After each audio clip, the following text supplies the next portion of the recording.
तो कहानी शुरू होती है जहां एलेक्स नाम के लड़के को दिखाया जाता है। इसका आज बर्थडे है। वो काफी परेशान दिख रहा है। एलेक्स अपने फ्लैट से भागकर दूसरे फ्लैट में जाता है जहां उसे एक टीवी दिखती है जिस पर हॉरर मूवी चल रही थी।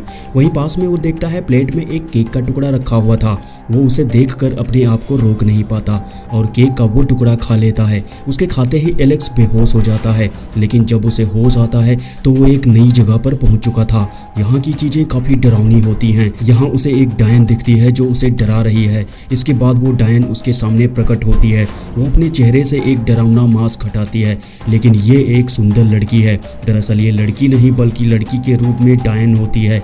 वह एलेक्स से कहती है कि वो लालच देकर वहाँ कई बच्चों को ला चुकी है, लेकिन जो उसके काम के नहीं होते वो उसे मार देती है। और एलेक्स भी उसके काम का नहीं होता है। वह उसे मारने ही वाली थी, लेकिन एलेक्स उससे झूठ बोलता है। वो कहता है कि वो एक लेखक है और डरावनी कहानियां लिखता है। यह सुनकर चुड़ैल उसे जिंदा छोड़ देती है। एलेक्स नहीं जानता था कि वो कहाँ पर है। फिलहाल चुड़ैल के जाने के बाद एलेक्स को फिर से कोई डराने लगता है। वहाँ उसे एक बिल्ली दिखती है। वो बिल्ली उस पर अटैक करती है। एलेक्स उसे अपने से दूर फेंकता है, लेकिन बिल्ली उस पर गायब हो जाती है। इसके बाद एलेक्स उस घर के दूसरी साइड में जाता है। यह घर भूल भुलैया की तरह बना हुआ था। वह देखता है इस घर में कोई दरवाजा नहीं है, यानी बाहर जाने का कोई रास्ता नहीं है। इस बीच उसे एक लड़की दिखती है जिसका नाम यास्मीन होता है। लड़की कहती है कि वह भी उसकी ही तरह इस घर में फंसी हुई है। हालांकि एलेक्स इस घर से भागने की कोशिश करता है। एक बार तो वो देखता है कि वह चुड़ैल बाहर के दरवाजे से अंदर आती है। अब एलेक्स उसी रास्ते से भागने वाला था। वह भागते हुए जाता है, लेकिन दरवाजे से टकरा जाता है। दरअसल वहां पर दरवाजा था ही नहीं। इतने में चुड़ैल वहीं आती है और उसे डरा कर कहती है कि इस घर से भागने की कभी कोशिश मत करना, नहीं तो इसका हश्र बाकी बच्चों की तरह होगा। खैर, इसके बाद एलेक्स किताब लेकर चुड़ैल के पास आता है। दरअसल उसे एक डरावनी कहानी उस चुड़ैल को सुनानी है। दरअसल जिंदा रहने की यही शर्त होती है। वह चुड़ैल जितने बच्चों को अपने घर में लाती थी सबसे डरावनी कहानी सुनती थी। जो नहीं सुनाता था उसे वो मार देती थी। और अब एलेक्स को यही काम करना है। एलेक्स उसे कहानी सुनाता है, लेकिन ये कहानी उस चुड़ैल को ज़्यादा पसंद नहीं आती है। वो उसे धमकी देती है कि अगली बार उससे बेहतर कहानी उसे सुनाए। एलेक्स चुड़ैल के लिए बेहतर कहानी सोचने का प्रयास करता है, लेकिन यह उसके लिए आसान नहीं था। इसके बाद एलेक्स की नज़र उस घर में बनी लाइब्रेरी पर पड़ती है जिसमें बहुत सारी किताबें रखी हुई थी और हर किताब में डरावनी कहानियां लिखी हुई थी, लेकिन वो सभी कहानियां चुड़ैल सुन चुकी थी। एलेक्स को लगता था 2-3 किताबों की कहानियां मिलाकर वो नई नई कहानी तैयार कर देगा, लेकिन यास्मीन उसे बताती है कि वह इसका पता लगा लेगी और उन दोनों को मार देगी। खैर, उस रात एलेक्स उसे एक मनगढ़ंत बनाई हुई कहानी सुना देता है। चुड़ैल को वो कहानी कुछ नई नई सी लगती है, इसलिए उस रात दोनों बच जाते हैं। इसके बाद यास्मीन एलेक्स को एक जगह ले जाती है। दरअसल ये चुड़ैल का बगीचा होता है जहाँ पर पिशाच के काफ़ी सारे अंडे रखे हुए थे। वो एलेक्स से कहती है कि इन अंडों के फूटने का ध्यान रखे, लेकिन एक अंडा गलती से नीचे गिर जाता है और एक पिशाच बाहर आ जाता है। वह पिशाच वहाँ काफ़ी उत्पात मचाता है। इसके बाद पिशाच उन दोनों को मारने वाला था, लेकिन किसी तरह दोनों उससे अपनी जान बचाकर भागते हैं। दोनों अंदर आते हैं, लेकिन सामने वही चुड़ैल खड़ी हुई थी। वो काफी गुस्से में है और उन दोनों को धमकी देती है कि आज के बाद अगर ऐसी हरकत की तो जान से हाथ धो बैठोगे। फिलहाल एलेक्स यहाँ से भागने का प्लान सोचता है। वो यास्मीन से कहता है कि उसे इस घर के दरवाजे की चाबी चाहिए, तो यास्मीन कहती है चाबी उस चुड़ैल के पास रहती है जो उसे कभी नहीं मिल सकती। इससे बेहतर है कि वो कहानी लिखे और अपनी जान बचाए। यास्मीन उसे वहाँ पर रखे कुछ पुतलों को दिखाती है और कहती है ये सभी उसके दोस्त थे। चुड़ैल ने उन सबको पुतले में बदल दिया। एलेक्स हर हाल में वहां से निकलना चाहता था। वो कुछ देर सोचता है। इसी बीच उसे एक किताब हाथ लगती है जिसमें चुड़ैल को बेहोश करने वाली दवा का जिक्र किया गया था और ये किसी लड़की ने लिखा था जो इससे पहले यहाँ फंस चुकी थी और इसी दवा से बेहोश करके वो बाहर निकल पाई थी, लेकिन यह दवा उस जादुई बगीचे में मिलती है। इसके बाद यास्मीन और एलेक्स उस जादुई बगीचे में जाते हैं और बेहोशी की वो दवा एक शीशी में निकालते हैं। इसके बाद दोनों वापस आते हैं। अब कहानी सुनाने का टाइम हो चुका था। इधर चुड़ैल के लिए बनाए गए सूप में उस दवा को मिला दिया जाता है।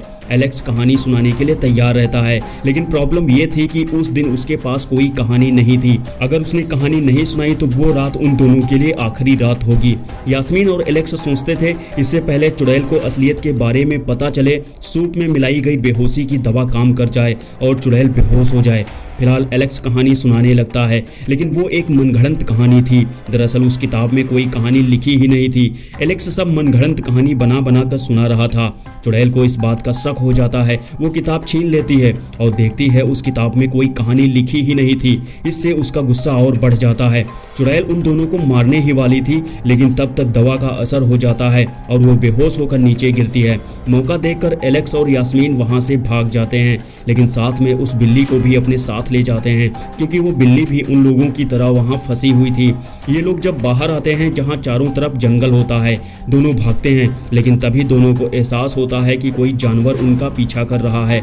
एलेक्स और यास्मीन दोनों काफी डरे हुए थे। ये जंगल भी जादुई लग रहा था। इस बीच उन्हें एक यूनिकॉर्न दिखता है जो उन दोनों का पीछा कर रहा था। अब दोनों वहां से भागते हैं, तभी उनके सामने एक और घर आ जाता है। अब यूनिकॉर्न से पीछा छुड़ाने के लिए दोनों उस घर के अंदर चले जाते हैं। इस घर की चीजें दोनों को सम्मोहित कर रही थी, जिसके असर से दोनों को भूख लग जाती है। यास्मीन देखती है वहां कुछ खाने वाला सामान रखा हुआ था। वो अपने आप को रोक नहीं पाती और उस चीज को खाने लगती है। खाने वाली उस चीज का असर यास्मीन पर पड़ जाता है। उसकी आंखें चुड़ैल जैसी हो रही थी। इसके बाद वो खाना एलेक्स को भी देती है। एलेक्स भी उसे खाता है और वो भी बदलने लगा था। इसके बाद दोनों बेहोश होकर जमीन पर गिर जाते हैं। थोड़ी देर बाद एलेक्स को होश आ जाता है। वो उठकर यास्मीन को आवाज लगाता है, लेकिन यास्मीन वहां नहीं थी। इस बीच वही चुड़ैल वहां आ जाती है। चुड़ैल ने यास्मीन और उस बिल्ली को एक जगह बंद कर दिया था। अब चुड़ैल एलेक्स से कहती है कि वो जो कहानी सुनाता था, दरअसल वही कहानी ताबूत के अंदर सो रही चुड़ैल को नींद में रखती थी। दरअसल वहां पर एक और चुड़ैल होती है जो इस वाली चुड़ैल की हेड होती है और वो पिछले 1000 साल से सो रही है। आगे चुड़ैल एलेक्स से कहती है अगर वो जाग गई तो वो किसी को भी जिंदा नहीं छोड़ेगी, यहाँ तक कि मुझे भी नहीं। आगे वो अपने बारे में बताती है कि उसका नाम नताशा है। वो भी उनकी ही तरह एक बच्ची थी और लालच देकर उसे यहाँ लाया गया था और कुछ सालों बाद उस चुड़ैल ने उसे भी अपने जैसी चुड़ैल बना दिया था। फिलहाल ताबूत के अंदर सोने वाली चुड़ैल की नींद खुल जाती है। इसके बाद नताशा एलेक्स से कहती है कि जल्दी से कोई कहानी सुनाना शुरू कर दे, नहीं तो यहाँ कोई जिंदा नहीं बचेगा। कहानी काफी दर्द भरी और डरावनी होनी चाहिए। एलेक्स के पास कोई किताब नहीं थी, इसलिए एलेक्स एक मनगढ़ंत कहानी सोच कर सुनाने लगता है, लेकिन उस कहानी का उस पर कोई असर नहीं हो रहा था। वहाँ की चीजें टूट रही थी। इसके बाद वो चुड़ैल पूरी तरह से जाग जाती है और वो चुड़ैल सबसे पहले नताशा को मौत की नींद सुला देती है। लेकिन उस बीच एलेक्स और यास्मीन वहां से भाग जाते हैं। वे लोग उस घर में पहुंच गए थे जहां से पहले भागे हुए थे, लेकिन यहाँ पर भी वो चुड़ैल उनका पीछा करते हुए आ जाती है। चुड़ैल यास्मीन को मारने वाली थी, लेकिन तब तक एलेक्स को डरावनी कहानियों वाली एक किताब मिल जाती है और वो उसे एक कहानी सुनाने लगता है, जिससे चुड़ैल का ध्यान उस कहानी पर चला जाता है। लेकिन कहानी खत्म होने से पहले एलेक्स उस किताब को ओवन में डाल देता है। किताब बचाने के चक्कर में चुड़ैल ओवन में घुस जाती है। यास्मीन और एलेक्स ओवन का ढक्कन बाहर से बंद कर देते हैं। इस तरह वो चुड़ैल जलकर मर जाती है और अभी हम देखते हैं यास्मीन और एलेक्स उस जादुई जगह से निकलकर बाहर की दुनिया में आ चुके थे। एलेक्स अपने पेरेंट्स से मिलता है जो उसे गले लगाकर भावुक हो जाते हैं। एलेक्स यास्मीन दोनों साथ साथ रहते हैं। इस तरह ये कहानी समाप्त हो जाती है। उम्मीद है ये कहानी आपको जरूर पसंद आई होगी। सो दोस्तों वीडियो को एक लाइक जरूर करना। मिलता हूँ अगले वीडियो में, तब तक के लिए टेक केयर, बाय बाय।